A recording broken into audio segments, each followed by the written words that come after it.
Assalamualaikum warahmatullahi wabarakatuh. Alhamdulillahirabbil alamin wassalatu wassalamu ala nabiyyina Muhammadin wa ala alihi wa sahbihi ajma'in amma ba'd. Alhamdulillah, dan sekalian rahimakumullah, segala syukur senantiasa kita panjatkan kepada Allah Subhanahu wa taala yang mana pada pagi hari ini alhamdulillah kita semuanya telah melewati bulan Ramadan, dan ini merupakan kenikmatan yang sangat besar dari Allah Subhanahu wa taala. Semoga Allah Subhanahu wa taala mengaruniakan kepada kita keistiqomahan di dalam melaksanakan ketaatan kepada Allah Subhanahu wa taala.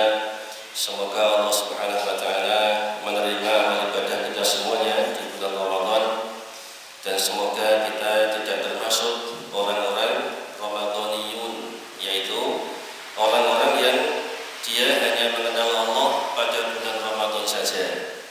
Ya, jadi kalau Ramadan seragam ke masjid, mungkin pada Ramadan nggak pernah lagi kelihatan. Maka orang seperti ini orang yang dia hanya mengenal Allah hanya pada bulan Ramadan saja. Padahal Allah Subhanahu wa taala ini wajib disembah dan diibadahi tidak hanya bulan Ramadan, tetapi juga di bulan Ramadan. Maka kita berdoa kepada Allah Subhanahu wa taala semoga kita bisa istiqomah di dalam terus melaksanakan ketaatan kepada Allah Subhanahu wa taala, dan semoga semuanya bisa menjadi bekal kita kelak ketika menghadap Allah Subhanahu wa taala. Amin ya rabbal alamin. Dan sekalian rahimakumullah, jadi ini kita mengisi waktu kita akan membahas pembahasan yang sudah rutin kita bawakan, yaitu tentang sifat wudu dan salat Nabi sallallahu alaihi wasallam. Setelah kemarin kita menyelesaikan pembahasan tentang cara wudu yang benar, kemudian juga kita sudah membahas tentang pembatal-pembatal wudu. Maka sekarang kita akan membahas tentang perkara-perkara yang tidak membatalkan wudu, yang mungkin sebagian orang menganggap ini adalah pembatal wudu, padahal tidak. Menurut pendapat yang lebih kuat. Yang pertama yaitu menyentuh wanita apabila, catatannya, menyentuh wanita apabila tidak keluar mani atau madhi dari kemaluannya. Masih ingat ya kemarin apa mani, apa madhi, apa wadi? Semoga tidak lupa. Menyentuh wanita yang penting tidak sampai keluar mani atau madhi, maka ini pendapat yang lebih kuat tidak membatalkan wudu. Hal ini berdasarkan hadis dari Aisyah radhiyallahu anha. Ia berkata, "Kuntu anamu baina yaday Rasulillah sallallahu alaihi wasallam wa rijlaya fi qiblatihi fa idza sajada ghamazani fa qabattu rijlayya fa idza qama basaqtuhuma." Qalat wal buyutu yawma idzin laisa fiha masabih. Aku pernah tidur di hadapan Rasulullah sallallahu alaihi wasallam yang sedang salat malam.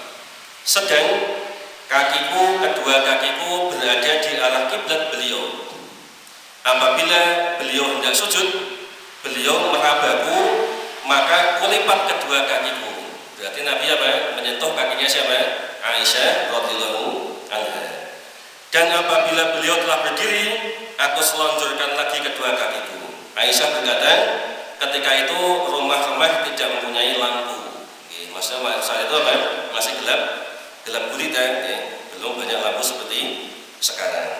Ini hadis Bukhari dan Muslim. Yang pertama sekalian rahimahullah, ini menunjukkan betapa rumah Nabi itu sangat kecil sekalian. Bahkan tempat itu sholat selonjor ini sampai Nabi ketika mau sholat itu ngeraba kakinya Aisyah supaya sedikit. Dan kemudian kita berdiri, Aisyah menselonjorkan lagi. Masya Allah.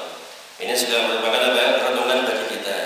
Maka kalau kita punya rumah, magrong-magrong, luas sekali, anak-anak kita bisa melayang bermain. Ini sesuatu yang harus kita syukuri sekalian. Rumah Nabi kita itu sangat sederhana. Ini padahal manusia terbaik misalnya, paling bertakwa di muka bumi. Tapi beliau rumahnya sangat sederhana, kecil sekali. Kemudian dari hadis ini menjelaskan apa? Tadi Nabi menyentuh siapa?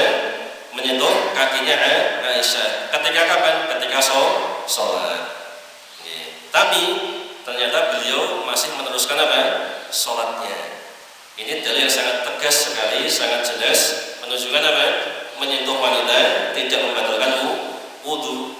Seandainya batal, maka Nabi apa? Akan wudu lagi, karena wudu ini syarat sah sholat. Kalau wudunya batal, otomatis apa? Sholatnya apa?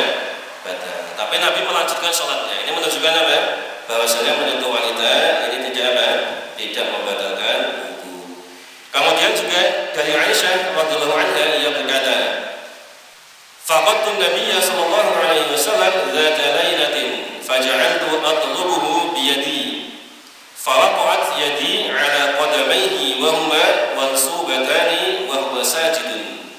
Pada suatu malam aku kehilangan Rasulullah sallallahu alaihi wasallam dari tempat tidurnya. Kemudian aku mencarinya dengan tanganku, yaitu dengan meraba-raba. Sekali lagi penerangan belum seperti apa sekarang jadi masih gelap gitu Kemudian aku mencarinya dengan tanganku, diraba-raba. Mana ada Rasulullah Tiba-tiba tanganku menyentuh kedua telapak kakinya. Tangannya Aisyah menyentuh siapa? Kakinya Rasulullah sallallahu alaihi wasallam. Sedang kedua kakinya sedang dalam keadaan ditegakkan ketika beliau sedang sujud. Ini hadis Muslim. Maksudnya ketika diraba Nabi sedang sholat, sedang sujud. Aisyah raba kena kakinya Nabi sallallahu alaihi wasallam. Dan Nabi tidak membatalkan sholatnya. Ini jelas sekali menunjukkan apa? Menyentuh wanita tidak membatalkan wudu. Jadi dari dua hadis di atas jelas bagi kita bahwasanya menyentuh itu sendiri tidaklah membatalkan wudu. Bahkan dalam hadis yang lain bahwasanya Nabi Shallallahu Alaihi Wasallam pernah ketika sudah berwudu beliau mencium siapa? Mencium istrinya. Setelah itu beliau sholat sekali, tidak wudu lagi beliau. Jadi jangankan hanya menyentuh, mencium saja tidak membatalkan wudu. Tapi yang dicium siapa? Istrinya sendiri. Tidak boleh mencium orang lain sekali, berdosa. Jadi mencium istrinya boleh. Bahkan kalau secara fitrah namanya mencium pasti dengan apa? Dengan syahwat sekalian. Tapi ingat tidak sampai keluar mani atau mati. Kalau keluar mati maka batal wudunya seperti itu. Nah, hadis yang dijadikan dasar tidak batalnya wudu dengan sebab menyentuh wanita adalah hadis Aisyah radhiyallahu anha. Anna Nabiy sallallahu alaihi wasallam qabbala ba'd nisa'ihi thumma kharaja ila shalah wa lam yatawadda. Ini yang tentang mencium tadi bahwa Nabi sallallahu alaihi wasallam mencium salah seorang istrinya, kemudian beliau keluar menuju masjid untuk sholat dan tidak berwudu lagi. Ini kesaksian siapa? Aisyah radhiyallahu anha. Ini hadis sahih diriwayatkan Imam At-Tirmidzi, Abu Dawud dan yang lainnya. Ini jelas menunjukkan apa? Berarti menyentuh wanita apalagi mencium tidak sampai membatalkan wudu. Yang penting apa tadi? Tidak sampai keluar mani dan mani. Tapi kalau mencium kemudian keluar madinya maka ini batal sekalian. Harus dibersihkan kemudian berwudu lagi seperti yang sudah kita jelaskan. Al-Allamah Muhammad Syamsul Haq Al-Azim Al-Abadi rahimahullah ta'ala beliau mengatakan hadis ini sebagai dalil bahwa menyentuh wanita tidak membatalkan wudu. Karena mencium ini jelas menyentuh, nggak ada mencium jarak jauh Mencium ini pasti menyentuh sekalian. Dan Nabi SAW tidak berwudu lagi. Beliau tetap keluar menuju masjid untuk sholat. Yang berpendapat bahwa wudu tidak batal dengan sebab menyentuh wanita diantaranya adalah Ali bin Abi Thalib, Ibnu Abbas, Tawus, Abu Hanifah dan Sufyan Ats-Tsauri. Kemudian memang sebagian ulama yang mengatakan membatalkan wudu. Mereka berpendapat, ulama yang berpendapat aula mastumun nisa atau menyentuh menyentuh wanita. Maka dalam ayat ini sahabat Ibnu Abbas radhiyallahu anha menafsirkan ayat tadi. Yaitu apa? Allah mastumun nisa, menyentuh wanita, yang dimaksud itu adalah apa? Jima, bersetubuh. Ini penafsiran siapa? Sahabat Ibnu Abbas radhiyallahu anhu. Beliau adalah apa? Sahabat yang paling faqih, sangat paham terhadap apa? Makna-makna dari Al-Quran. Makanya beliau dijuluki apa? Turjumanul Quran, penafsir Al-Quran. Karena beliau pernah didoakan langsung oleh Nabi Sallallahu Alaihi Wasallam.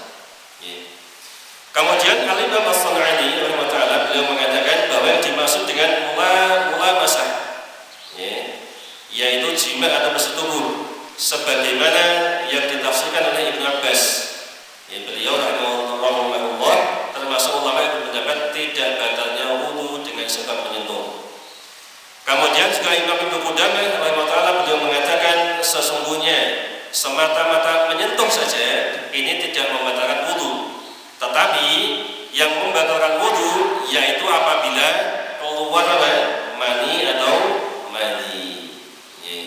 Maka yang teranggap membatalkan wudu adalah kondisi yang membawa kepada terjadinya hal itu, keluar mani atau madhi. Itulah yang dikatakan menyentuh dengan syahwat. Jadi kalau tidak sampai keluar mani atau madhi, ini maka tidak membatalkan wudu. Kesimpulannya, apabila suami istri merasa aman dengan mencium dari keluar sesuatu cairan mani atau madhi, maka wudhu keduanya tidak batal. Tapi ini perhatian juga nih, tapi sebaiknya berhati-hati karena terkadang apa? Seseorang tidak disadari ada suatu cairan yang keluar. Kondisi seperti inilah yang dikatakan kondisi syahwat. Madhi itu kan keluarnya tidak memancar, nggak sadar kadang. Tiba-tiba ada basah sedikit bening lengket ini di celana kita, ini madhi. Maka hati-hati guys sekalian. Beda dengan Nabi SAW. Kalau Nabi masih masih bisa mengontrol sahabatnya. Nah, kalau sekiranya nggak bisa kontrol daripada Nabi malah kebacot ini sudah di dulu. Tapi kalau sekiranya merasa aman tidak apa-apa. Yang penting tidak sampai keluar mani dan madhi. Kemudian yaitu keluar darah. Tapi ingat ini tadi ini istrinya sendiri ini tidak apa-apa. Tapi kalau menyentuh wanita lain batal atau tidak? Tidak batal tapi berdosa gitu. Karena tidak bukan mahramnya, dosa berarti gak apa sampai wong liya tidak boleh, dosa dilarang dalam agama. Menyentuh wanita yang tidak mahram. Tidak batal wudunya tapi dosa. Itu dua hal yang berbeda. Jadi jangan dianggap jadi pasangannya gak mau berarti demek-demek bukan, tidak salah Ini kita hanya menjawab batal atau tidak. Kalau yang bukan mahram tetap dosa. Kemudian selanjutnya keluar darah karena luka, karena berbekan, karena bisul yang pecah atau yang semisalnya. Maka hal ini juga tidak membatalkan wudu. Ini menurut sebagian pendapat yang paling kuat, paling sahih. Pendapat ini berdasarkan dalil-dalil berikut ini. Yang pertama, hadis-hadis yang mewajibkan berwudu karena keluarnya darah ini tidak ada yang sahih. Kemudian yang kedua, hukum asal sesuatu itu suci. Seseorang yang berwudu tidak dapat menjadi batal kecuali berdasarkan nas atau ijma.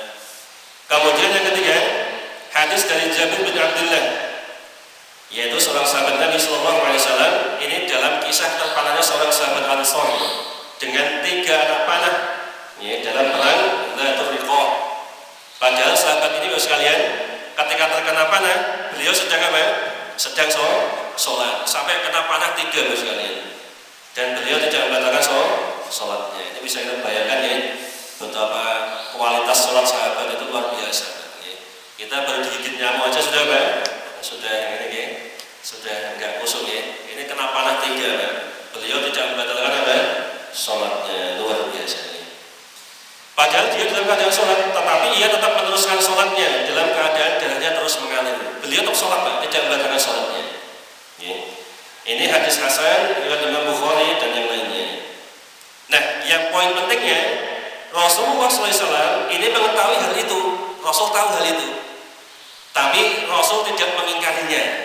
Tidak menyuruh sholatmu batal, kamu wudu lagi. Beliau tidak menyuruh begitu. Dan beliau tidak mengingkarinya. Ketika sahabat tadi darahnya ngalir, beliau tetap melanjutkan sholatnya, tidak batal sholatnya. Nabi tidak mengingkarinya. Apabila keluar darah itu membatalkan wudu, niscaya beliau Shallallahu Alaihi Wasallam pasti akan menjelaskan kepada sahabat tersebut, ya, dan orang yang bersama sama-sama tersebut dalam perang pasti akan diserahkan oleh Nabi, ya. Karena tidak boleh bagi Nabi ini menunda penjelasan suatu hukum sekalian. Ada orang kok ini batal, ya, Nabi nggak menjelaskan, ini tidak boleh. Karena Nabi Rasul harus menyampaikan. Nah, ketika Nabi tidak mengingkari, berarti Berarti Nabi membolehkan hal tersebut. Ya, dalam keadaan berjarak, beliau tetap sholat. Sahabat tadi tidak membatalkan sholatnya. Ini dalil sangat tegas menunjukkan berarti keluar darah tidak membatalkan wudu. Ini pendapat yang lebih kuat. Kemudian Imam Syaukani berkata, dan telah diketahui bahwa Nabi SAW telah melihat hal itu dan beliau tidak mengingkari perbuatannya meneruskan sholat setelah keluarnya darah. Jika keluarnya darah membatalkan wudu, niscaya beliau telah menjelaskan hal itu kepadanya dan kepada orang yang bersamanya pada peperangan itu. Sedang menunda penjelasan pada saat dibutuhkan ini tidak dibolehkan bagi Nabi. Menunda penjelasan ketika dibutuhkan, ya, tentang suatu hukum ini tidak boleh bagi Nabi. Karena Nabi seorang Rasul harus menyampaikan hukumnya. Kemudian, ya, juga Hasan al-Basri rahimahullah beliau mengatakan, sejak dulu kaum muslimin mengerjakan sholat dengan luka-luka yang ada pada tubuh mereka. Jadi sejak dulu para sahabat tabi'in, ya, mereka biasa berperang, kemudian dalam keadaan luka-luka berjalan, kemudian sholat dan seterusnya. Ya, makanya menunjukkan tidak membatalkan wudu. Ya.